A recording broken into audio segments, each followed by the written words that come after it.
Welcome to the Earth Feels podcast. I'm Rose. And I'm Christine. Welcome to Earth Feels, the podcast for people feeling overwhelmed by the endlessly gloomy climate news. Where every week we have soul-based conversations about climate change and explore the idea that climate change may be happening for us as much as it is happening to us. If you are ready to shift your focus and secure the future for our kids and our grandkids, then this is the podcast for you. And yes, we do know how to spell.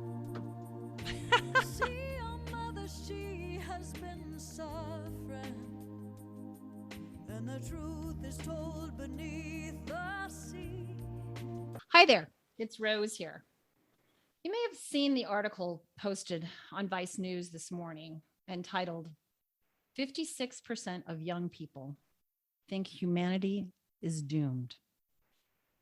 So sit with that for a minute. 10,000 kids from the ages of 16 to 25 were polled, and 56% from 14 different countries reported that they feel humanity is doomed.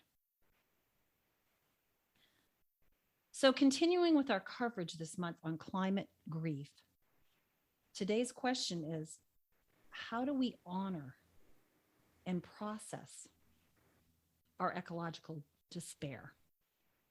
And to help me answer that question, today's guest is Shannon Thompson.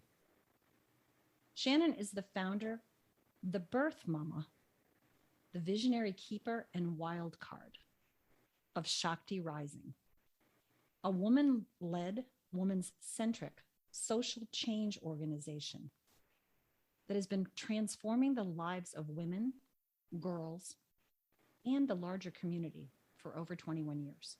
I think it's 22. Did you just have your 22nd anniversary? Yeah, just turned 22. Okay.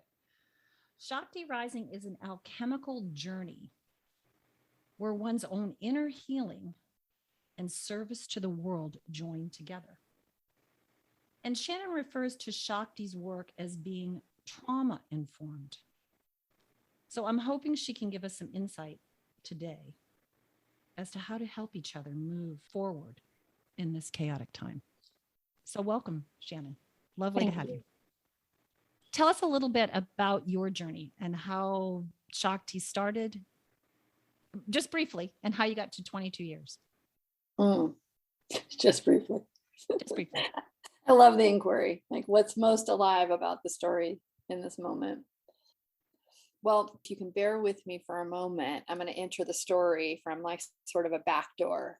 The work being referred to as trauma informed. Right now, there's a lot of talk about this. It's really entered into the mainstream vernacular, trauma informed, right? And there's an importance to that because when I started in the field of, let's say, transformational work, coming in through working with teenage addicts and gang members coming out of Los Angeles, working in domestic violence and sexual assault work, as well as teaching in high schools and training and doing community building, this was something that was really lacking in the framework or the understanding of not just programs, but developmental, like of the whole organization, of our culture as a whole. But I like to think about how I came into this, Rose, and this is how I want to start telling the story, is I had a deep, passionate longing to understand how we could create cultures and communities that would thrive. And in Shakti Rising's mission statement, we say that our work is creating woman and child friendly societies that are diverse, culturally alive, sustainable, healthy. I think about, we're not talking about that we have a fixed idea of what it looks like. We're saying we know what this feels like. We believe that in ourselves, right, in our communities, we have a sense of what it is to be part of a culture, a community, or a society that is life affirming.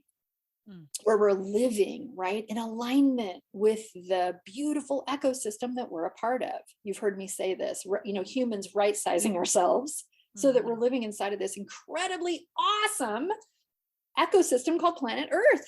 in this, in a beautifully harmonious way. So that question has driven all of my work, my whole life, for individuals and communities. And also, basically, how do we wake the F up? What the heck is it going to take for us to wake up and want to be better versions of ourselves? That has also been a driving point of our whole life, not because there's something wrong or deficient or lacking, although there's a lot of, I think, room for repair and improvement, but because I know and believe what we're capable of. So I have known my whole life, I've had this pull or spark that my work was going to be to do some kind of social change. But when I was younger, I thought that meant policy work. I think when I was a teenager, I thought I was going to be the first female president of the United States. That's back when I believed that the president actually made real change. I was trying to give voice to that internal sense of my own dharma. Let's just say that I was born for growing up in a working class, not very spiritual, not very, let's say, consciousness awake in some ways, world or community. I did grow up in a family that was very much about civic engagement and community involvement and giving back. And not giving back in a helper mentality, like giving back because you participate. My grandfather used to say to me, healthy community is good for good business, and good business takes care of a healthy community, helps create a healthy community, right? So this understanding of community resilience and individual health and well-being. So then I took a detour like Persephone into the underworld and in my teenage years, and it was short, it was intense, it was life-threatening. It was real complex, and it changed everything. It was material to shape the rest of my life. And instead of going to college, I went to drug rehab at 18. And boy, that was eye-opening. That was more material in the underworld. And when I did get into soul recovery in December of 1987, shortly thereafter, I started the work that I call is like leaping from lily pad to lily pad, like a frog. That's been like the breadcrumbs of my whole life that eventually became the vision and the village of Shakti Rising. And it really was all shaped around this understanding from that time in the underworld of recognizing that there's so many misunderstandings and untruths about what's going on when in substance abuse and some mental health issues, and in, let's call it like the layers of the subculture, like the 9 layers of hell, Dante. One of the things that is true is there are a lot of people down there that are rejecting society as it is. Mm-hmm. And we would rather self-destruct in some ways, right? There's an act of rebellion or freedom in saying, I'm not going to do that. Even if it is a thwarted or, could be maybe seen as, I don't know, not the most productive. But what I knew as I came through there is so many of the stories about people, and I'm not saying this is everybody, but so many of the stories about substance users. I mean, I was suddenly treated as that was my whole identity, as though I didn't care about people, as though I wasn't still engaged in doing good, as though I wasn't intelligent, as though I wasn't capable, as though I wasn't going to heal, as though there was only one way to heal. And if I didn't do it, then I was a failure, right? All of this stuff. And that was just not the case. It was like I was an addict. It seems and like still those alive. people, we've come to regard people who are traumatized as being throwaways. Or maybe people are regarded as throwaways and then become traumatized, and it compounds both and, right? Yes. In my own work, in my own journey, I have seen the people that I know that have had addiction issues, and it can be addiction issues to shopping. It can be addiction issues to food, to busyness. It's all ways that we cope. Some of them are more acceptable than others, but we're all, and I include myself in the mix, we're all numbing ourselves to the pain that we can't face. Mm-hmm. And when I read an article like this article in Vice News, and as you had said, it's a study that was published, and it's just popping up everywhere now. It's pretty devastating, because that's the 16 to 25-year-olds. I mean, they're the ones who will be facing this ecological demise that will be their entire life, unless we take some pretty heavy duty action today. And looking out my window in suburbia, that's not happening. Mm. So the trauma that we're perpetuating on the next generation it's heartbreaking. And I don't know how we begin to help each other process what's actually happening. I mean, we can't, it's in our faces. We can't deny it anymore. I mean, there are some people that are denying it, but Yale just did a study recently, and there's only like 6% of people that are in climate denial anymore. So we know this shit is real. On any given day, I think most of us feel it. Mm. Well, yeah. And to just speak into that and weave it back to, what, has fed my whole work in communities and with individuals is that same thing was happening. That's what I saw when I was using substances and when I was living in that kind of world, is that protest that I was speaking about, and it's been happening for a long time, right? It's compounding. Mm-hmm. And now it's like deferred payment, but with amortized interest. This bill that we've put off generation after generation after generation, how do you live with choices made at the societal level that are so egregious, Mm-hmm. dehumanizing, Mm-hmm. frightening? Mm-hmm. And then when you try to talk about it and say, this doesn't feel good, healthy, right, vital, however you might want to language it. I'm nervous about right, because I'm not trying to talk about right, wrong. I mean like integrity, like inside of myself, right? Then what you get told is you're naive, immature, idealistic, or you just get silenced or numbed. Like, so even in this conversation about climate denial, so people are not in climate denial, but they're still not making changes. And as far as I'm concerned, that means you're still in denial, because yes, in stages of change, there's the awakening, there's the education, there's the moving toward change, there's the doing change, and then there's the increasing, okay?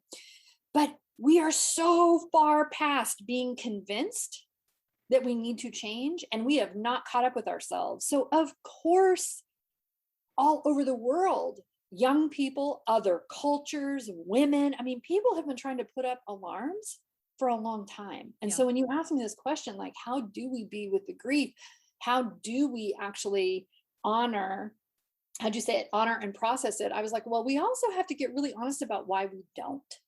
Yeah. Like, one of the things we don't do is be real honest about the bullshit and the constructs that prevent us from getting really honest and processing it, which are things like, we're all going to have to change, which are things like, we don't know what that's going to mean about the economy, which are things like, we're afraid that if we actually grieve, we won't be able to handle it. Some people are afraid that if we honor the emotion, that we're going to stay there forever and wallow, right? There's that story. Like, we don't trust that there's actually cycles of healing, that grief itself helps us move toward a different kind of solution when it's harnessed in a regenerative way. Because we see in our culture, right, a heavily therapized, narcissistic, every person for themselves. So some of the activist folks, right, maybe feel nervous that if we talk about the need to honor and process and heal grief, it's going to be an excuse not to take action. Okay? Yeah, it's going back to that, the solar versus the lunar, the passive versus the active. And the fragmentation of ourselves. Sorry, I just want to say this, the fragmentation, the lack of understanding that cycles of grief are not the same as being hypo alert, as in numbed out or checked out. It depends on what we do with it. If I'm going to go to therapy for the rest of my life, trying to process the fact that we potentially are going to be the generation that kills off giraffes and polar bears, that's maybe not the best use of my life force. I need to be using that energy in some kind of a not productive, extractive way, but in a generative way. It's like how we can harness energy in a way that contributes to the health and vitality of a cycle. Yeah. It's a deep well. It's an abyss. Mm-hmm. I mean, that's what I feel as I'm listening now. And maybe that's the pause that we need to be taking. I know it seems like we're on pause, but we're not. We've got this like crazy, energetic, chaotic vibration that we're not doing anything. Maybe we're running in circles. Mm-hmm. Maybe that's what it's like. But we need to have space Like when you hold space for someone, we need to hold space for each other Mhm. to step into that. This is real. We're in it together. The standing shoulder to shoulder. Mhm. But we're all going to come out of that abyss at a different time. So are we waiting for each other on the other side? I mean, what does that look like? I don't know. It's a big unknown. It does Mhm. feel like a big unknown. And it would be so profound. One of the ways to honor that, I think, and to allow ourselves to digest it is to recognize that, is actually to acknowledge.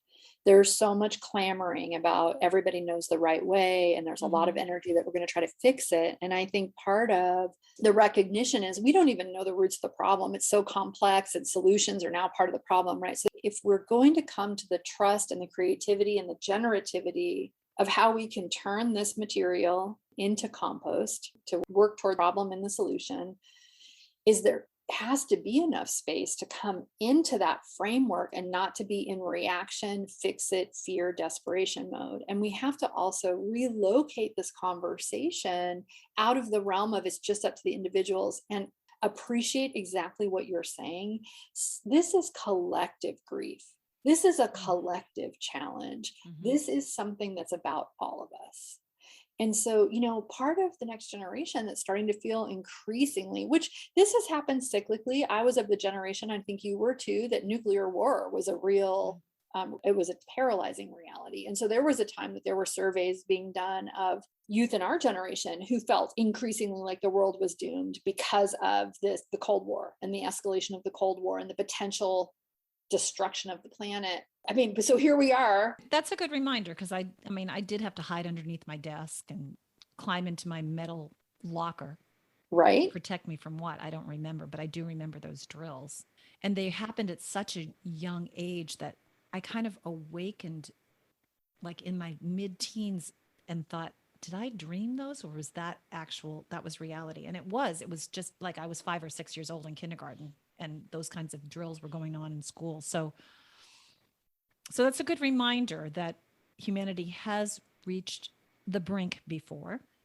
Let's talk about it as a metaphor for 2 seconds. So unfortunately, we keep driving towards self-destruction. It's like reach the brink before because we keep focusing a lot of energy on the ability to destroy ourselves and each other, which is, questionable, right? Like I heard Jane Goodall say to a group of us once, we're the only species who's destroying its habitat consciously and seemingly purposefully. Yeah. Right. So it's like, wow, that's trippy. Also, let's look at, we were being taught to hide under our desks in the event of a nuclear war. For 10 seconds, let's just consider the absurdity of that. I know. That's right. Yeah. Okay. Yep. But that's still, think about that. Yep. So it's like, well, we're just going to do something. We're going to make the kids hide under their desks. We're still kids hiding under our desks in the face of climate crisis, right? Everybody hide under your desk, And so it's like, there's some humor we want to inject into it. Yeah, like, I know, that's good. That's right. Good. Yep. And then there's like, okay, let's get real. It's not about hiding under our desks. What do we need to do? In me, like I think about the end of the movie Rogue One. It's a Star Wars movie and it's beautiful. And I think it's probably this whole next generation, one of the best ones. And it's also really powerfully tragic because I don't want to give away a spoiler, but let me just say that the lead characters at the end don't hide under their desks. They face the end honorably. Yeah. Right. With choice. And I feel like one of the things that in the feeling of powerlessness and the feeling of grief and the feeling of hope and the feeling of trying to take action, there's a lot of churn and some churn. Chaos is part of creativity, but a lot of the churn is about divisiveness and polarization and the way, the only way, the right way. And like you said, the inquiry is actually, how can we come into this together? Mm-hmm. How can we hold enough of the differences, enough of a space for there to be room for a young person to say, I'm pissed, afraid, horrified that y'all who are older than me left us to pay the bill. Right. And those of us, maybe those folk who worked for a long time trying to do better for their family and their community or whatever, going, I am afraid that I'm going to have to give up everything I've ever created in order to adjust to this change. And it feels like kind of being punished. In some sense, if there is space to acknowledge that there are some There can even be Losses. inside There's of each of losses. us. There's losses for all of us. For all of us. And there can be multiple different perspectives and experiences within each of us.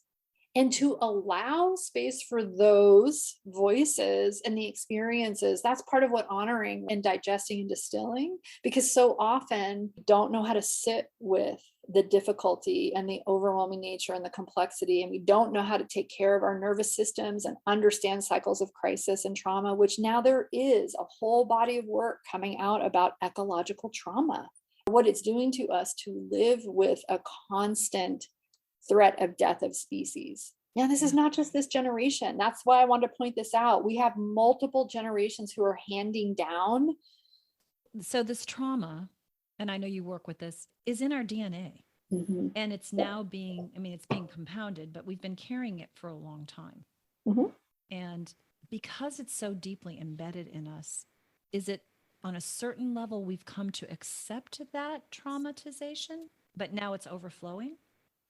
How do we get to the point where we're kind of okay with the fact that humanity might be going down? Well, I would say that that's like a state of hypo arousal in the nervous system, right? A regulated nervous system has a healthy range. Let's say it's like a bell curve. That's the gesture I'm making, right? It's supple, it's responsive. It's not just handling, it's literally growing. It's a system that knows how to thrive. Hyper, I call it jacked up. That's my clinical terminology, right? It's when we're in the panic, aggressive, anxious, and hypo, numbed, depressed. Okay, so how do we norm dysfunction? Well, we do it all the time. Let's look at families where there's cycles of trauma and abuse.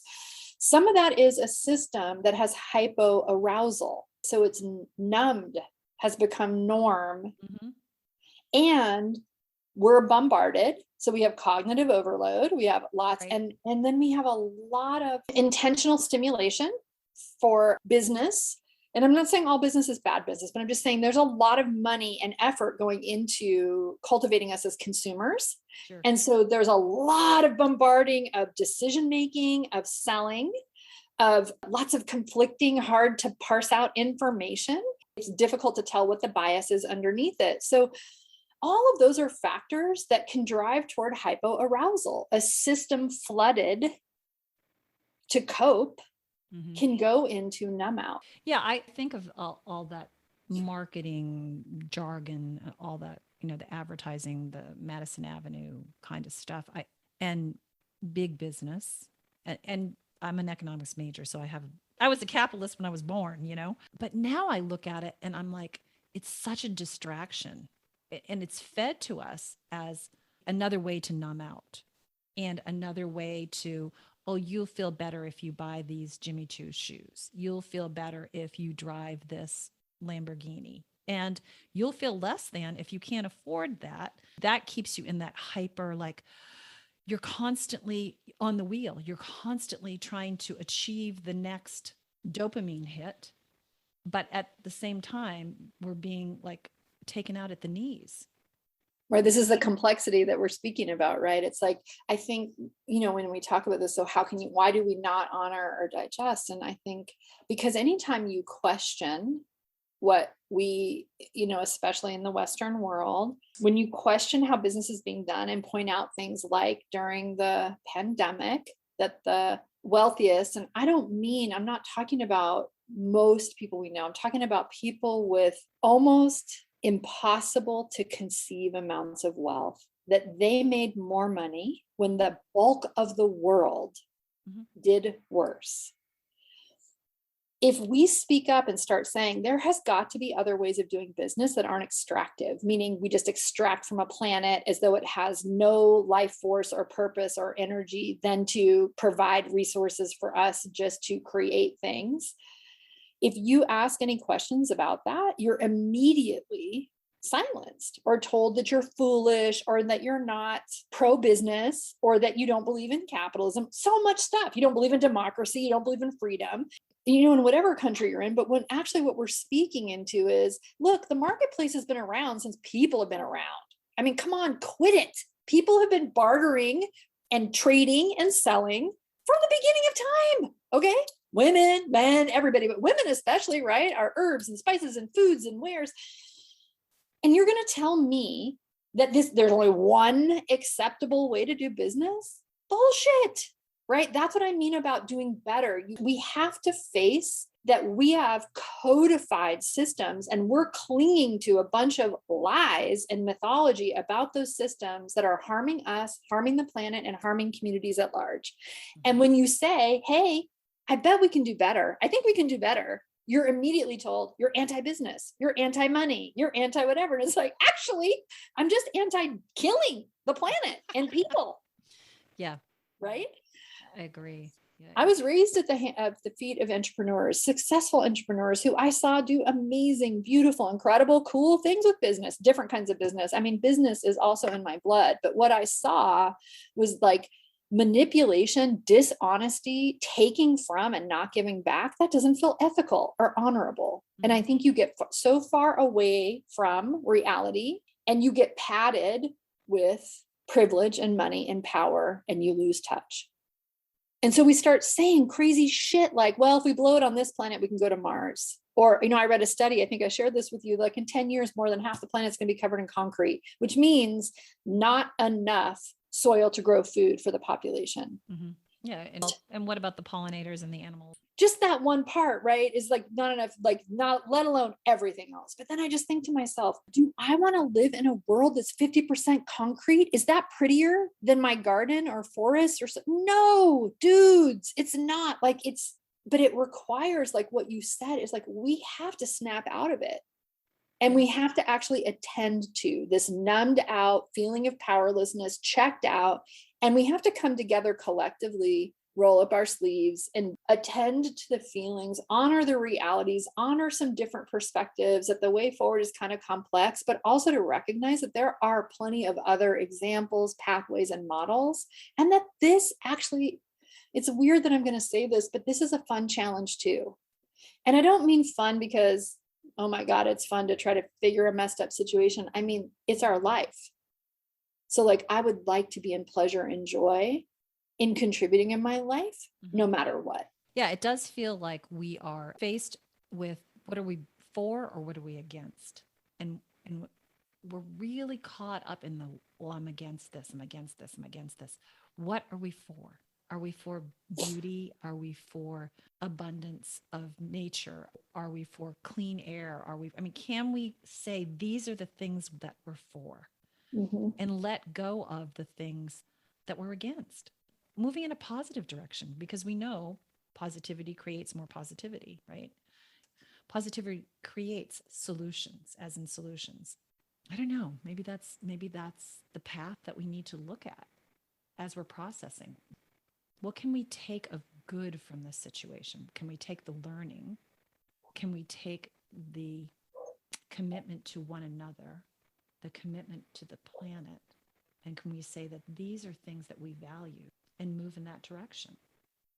Well, and can we honor the difficulty, the grief, the despair, the anger, the injustice, and still alongside that honor joy and love and connection, and not one outweighing the other? I think, Martine Prechtel is one of many teachers who speaks about that, the completion of a grief cycle is coming into gratitude or praise for life. I said when I started Shakti Rising 20 some odd years ago that one of my signs that people are really in soul recovery is when this gratitude, this natural uprising comes up in us and we want to give back to life because we are in direct contact with what has been given to us, right? So we are literally, it's like this sort of natural imperative. And we forget that, the generosity of recognizing that, all the lineage, our ancestors, even with their challenges, that we get to be here. And how do we leave good trace, right? So if we can trust and work with the cycles, we don't have to come up with false or toxic positivity, but we can actually source what is good here and compost the difficulty. Right. And that's absolutely part of honoring. That's where we one woman from Scotland said to me this week, we redress and rebalance. right? That's reparation and healing. It's not about punitive, it's about a cycle of repair. So our bodies, like the planet, women and men's bodies and the planet, we move toward healing. Even if we have to do a million workarounds. Now, granted, when we get oversaturated, it's hard. Our bodies are, they struggle. The planet with so much concrete and junk and plastic in the ocean, it's struggling, right? But our systems really do move toward repair. That same is true when you talked about trauma that comes down through our lineage. So how do we harness those cycles of repair? That's not accidental. We have to commit ourselves actually to learning to grow, to learning to be part of that positive change. It's not a guarantee that all suffering leads to an awakened person, because we know plenty of people who've suffered and been in pain that did not become necessarily a better expression of themselves, right? It's a commitment to learn to grow and to teach our nervous systems, not just so that we're getting by in life or doing therapy enough to be okay, but literally so that we are participating and engaging, right? That we're in a call and response with life. There's possibility there. I can see a path. It's overgrown. But there is possibility. But again, it's about uniting us. It feels to me, the connection, the community, not just humanity, but the connection with Mother Earth, with all of her sentient and maybe non-sentient beings, all of us together. And we get to choose, are we going to take that path or not? During meditation, I keep seeing this. We're at a crossroads, we're at a crossroads, we're at a crossroads. And just as the system has the paradigm or the paradigms are it's so entrenched, all the problems are all interconnected. So are all the solutions interconnected. So are our beings interconnected. It's been wonderful. Thank you so much for sharing time with me and giving us your wisdom, your trauma-informed wisdom. Thank you, Rose. A long time ago when I got into the work, I thought I also have been guided by vision and intuition and listening for 30 some odd years. Many of my friends call me the reluctant priestess or the practical mystic, but I had this feeling for a long, long time that the work I was doing was trying to wake up leaders, wake up people and equip them to take soulful action, right? So like you said, not to challenge what's amiss and what's wrong, but really from a place of joy and from a place of what we can create from a love of life, from a love of all of life, right? So, but there was a moment when I suddenly felt internally, not because of my own experience, this message that was like, oop, we missed the U-turn moment. And then there was this question, which was, and now what will you do? How will you live with this? And that really has shaped, I think about this so much that we don't really know the outcomes. I didn't know at the beginning of my quote unquote career, my avocation, that the work I was going to do then was going to lead to entire families existing today that wouldn't, that probably wouldn't. And that I would shape how people lead organizations and, create entire healing frameworks and methodologies from the feminine, right? I didn't know any of that.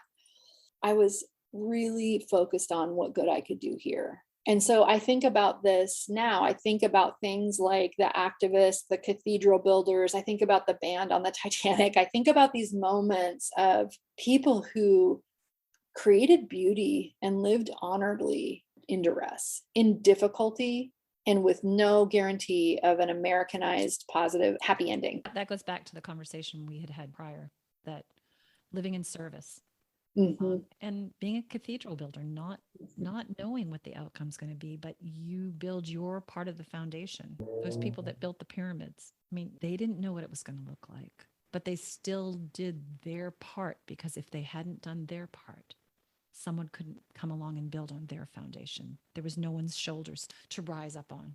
I think about all of us who are here in the States. We are here because of the grace of our ancestors who were courageous, that came here.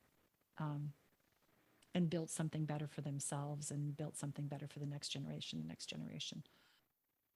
Or had the courage to continue to make a life here when they didn't choose to come here and were stolen. And it's a nation that has like a lot of complexity. But one thing I think about, every generation faces all kinds of challenges and traumas, environmental, social, but the ones who survive, we are the byproduct of survivors, of people who survive. So we won the lottery because we're alive, right? Like all the things to be here in this moment. And so like what you're talking about in terms of service and honoring and processing, like this is one of the ways that we learn to grow, is we create a narrative that brings coherence and congruence and meaning, and we serve. We don't serve either to help. We don't serve to be a hero. We don't serve to put something on other people, right? We serve to serve life. That's that imperative that you spoke about, right? It's like something moves us.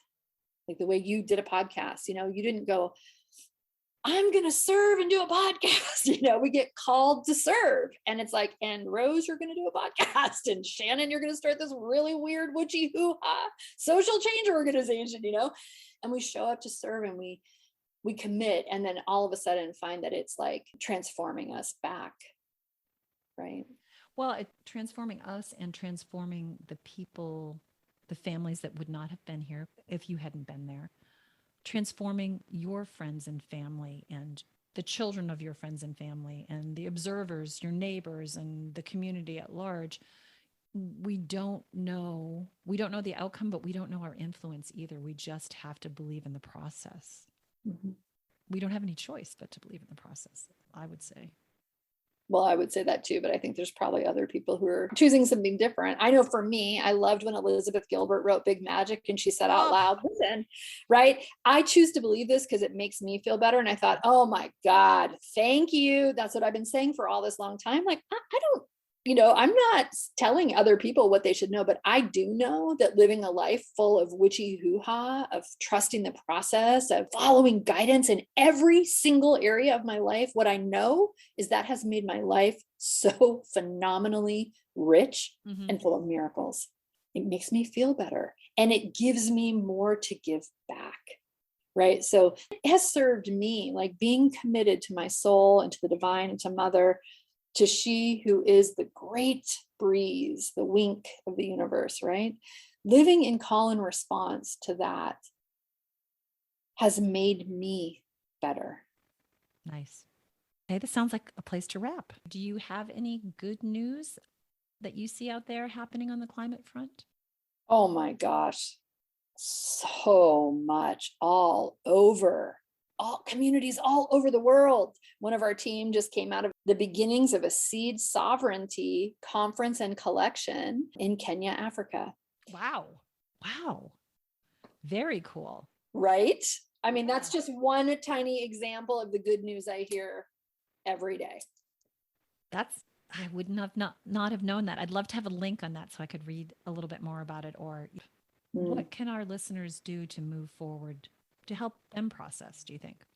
I'm going to say two things as an action step.